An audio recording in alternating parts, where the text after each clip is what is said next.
This was sort of an homage to Frank O'Hara originally, although it has nothing to do with Frank O'Hara, except that it started with the word okay once. It's not that okay is no longer in the poem, but it was an article of clothing that I had once that I loved so much it had to find its way into a poem, and then I was reading Frank O'Hara, and there you have it. Oh, it's snowing, or will be soon the sky, the uniform pale gray of the only cocktail dress I ever owned. Silky ribbons, and then narrow gray shoes buckled across the instep. I was a candle flame in that dress, flickering among the mirrors. In winter, glittering windows filled with snow and black reflections, chandeliers, the sparkle of whiskey and flirtatious married men.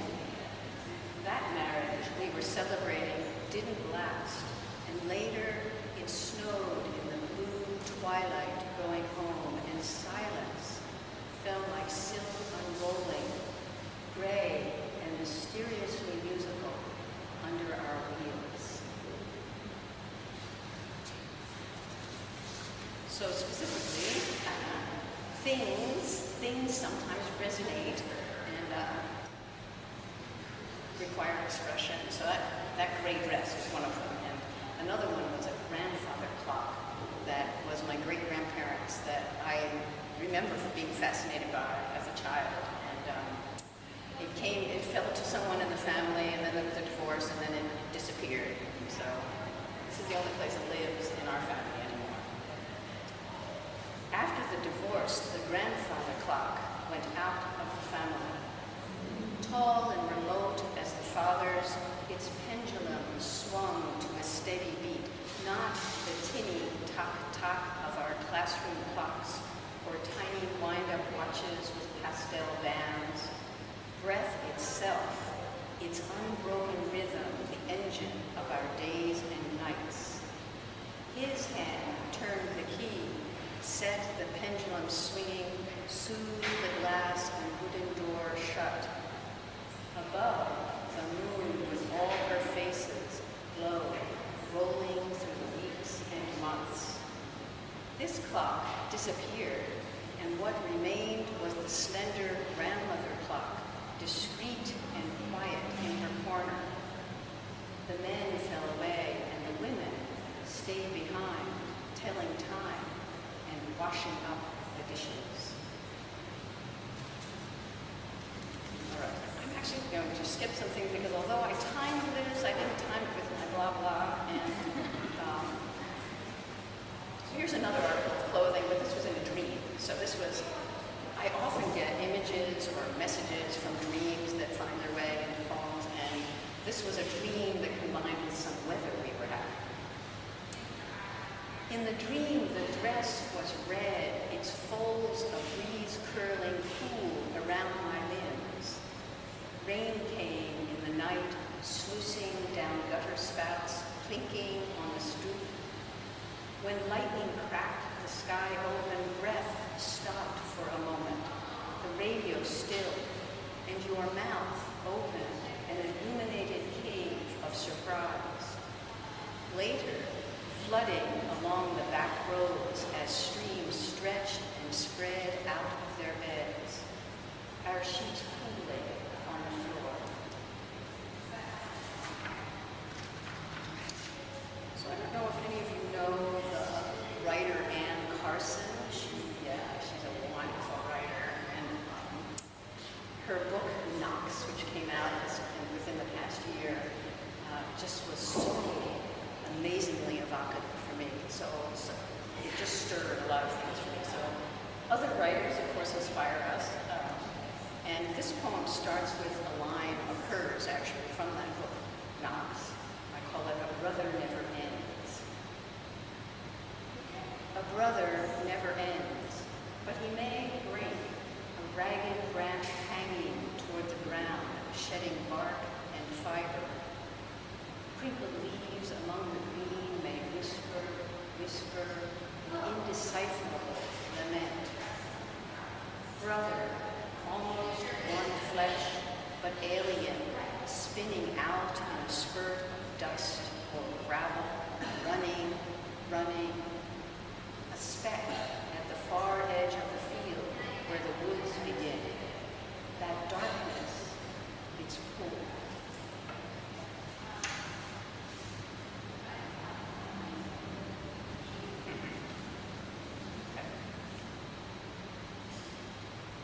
Photographs are also very valuable to me. Old family photographs, my own and other people's.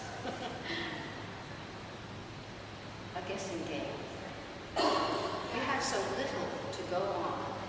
2 cards, a letter, this photo where you stand on the dock, spindly and so far away in a faded red swimsuit, rubbery smell of sand, of mud, goggles hiding your eyes. Even then, we never knew what you were thinking. You strolled in and out of our lives, all flash and blindness.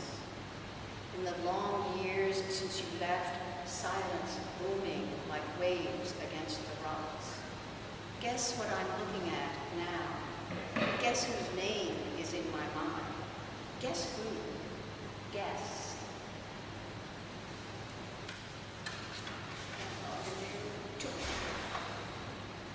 This is another photograph. Lost the words. 3 children drowning in gray light, aqueous medium where I fished for memories that flash and sink. Lost the words that go with this smile, that frown, the tentative glance away out of the picture's frame, out where the story untold unfolds. Back when every river and lake we entered held water fit to drink, clear and sweet as ice shavings in summer. What did the middle one say just before or just after a shutter clicked? Lips parted, a smile bubbling into laughter, reaching their shared solemnity. Another one, slippery with iridescence, spilling through my hands into the dark.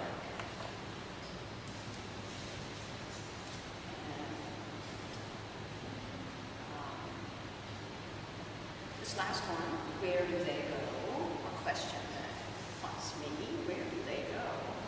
And, remembering some people. Where do they go?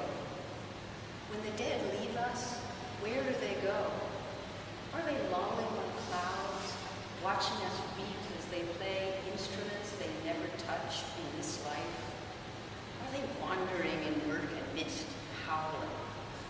Have they crossed the Black River, forgotten our names?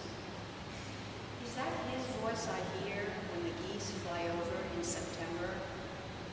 Has the blue of her eyes entered this stone, this shimmer at the edge of the sea, the blue jay's feather? And that cool touch I feel at dusk on the trail by the river. What is forever, if not this moment, when I turn toward you in the warmth of our bed and feel your pulse echoing